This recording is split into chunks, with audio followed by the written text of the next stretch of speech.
Hello, boys and girls. Lord Hawkeye here again. Everywhere you look in the gaming community these days, you hear complaints about challenge. Indeed, you often see so-called hardcores and so-called casuals coming to head as though one must prevail or perish. Well, my dear friends, I'm here to take up a challenge of my own, and that is to make you realize that you both are being silly and need to sit down and let the Lord explain where you have both gone astray. First, let's tackle this common myth that challenge was oh so much better back in the old days, and that games today hold everyone's hands as they skip merrily through Easy Street throwing flowers to passerbys. As someone who played games all through the 80s, but long kicked the rose goggle habit out of concern for my mental health, I can tell you that this is not so. People who go on about the old days have a habit of falling into a common trap. Think back, and we can all remember no shortage of games and other products that were a load of old rubbish. But they've long faded from memory since they're quite unworthy of our attention, leaving only the ones that still shine today.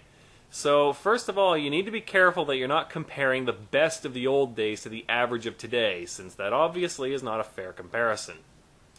Another detail nostalgia lovers love to leave out is where challenge comes from then back to compared to what it is now. The truth is, most old school games were more about trial and error than really challenging us. Think to that old side-scroller Dragon's Lair. The game was full of surprise enemies that no one could be reasonably expected to see coming, and near everything killed you instantly. Add in the sluggish and finicky controls, and you had quite the irritating experience at your hand. Yet none would ever praise this game for its challenge, because when you break it down, it was really more a test of memory than anything else, because once you had the game memorized, you saw it wasn't actually difficult at all. And that's the important thing. True challenge is when you only fail due to some error on your part, never to bad luck or the misfortune of not having been on the design team. Most old school games do in fact fall under the later category. Partly due to design limitations back then, and partly because developers hadn't yet clued in that they weren't bilking you for quarters on console games, so it really made no sense to cheese death you 50 times over. So with that properly established, let's move on to the whole casual versus hardcore war, and explain why, like all wars, it's childish and misses the bigger picture. World of Warcraft is a game where this conflict is especially heated.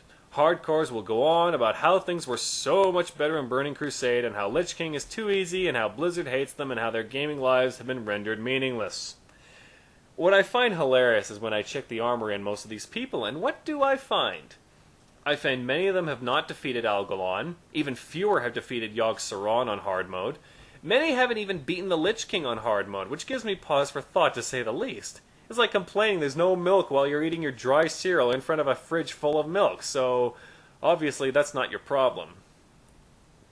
No, the real problem hardcores have is they seem to think that gaming is their turf and casuals are intruding on it.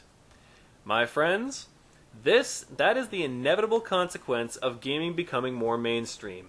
It means having to share with a wider audience now. It doesn't mean you have a smaller piece of the pie. It means there's now more pies for everyone. And if you can't see that, you're not really looking and you're doing yourself a disservice. I mean, really, is anyone going to try and tell me that the challenge of Dark Souls is ruined because Kirby's Epic Yarn exists? There's plenty for everybody, and not everyone plays the same as you. Learn to accept and embrace that, and gaming will only grow larger and offer even more. Try to hoard it, and you only hurt all of us. So to the hardcores, don't sit there complaining about lack of challenges when the game already makes plenty available. That just makes you a compulsive complainer who isn't accomplishing anything. If a game's offered challenges aren't enough, make your own. Go look up players like Darkkiller57 or Mionlol who solo raid bosses for fun. They got the right idea. Follow their example. And if other people aren't interested in such higher challenges, don't look down your nose at them like they're somehow your inferiors. Because as a gamer who's likely been the target of unfair prejudices yourself in the past, you have no right. They're just people with different values than yourself, and that should be celebrated, not dismissed or reviled. To the casuals, there is no shame in sticking with simpler gameplay. Games exist for entertainment and nothing but, and never let anyone tell you otherwise. I just ask that you please not judge all us veterans too harshly. We're not all that short-sighted, I assure you. Keep on gaming. And that's all I have to say about that. Until next time, be aware and be wise.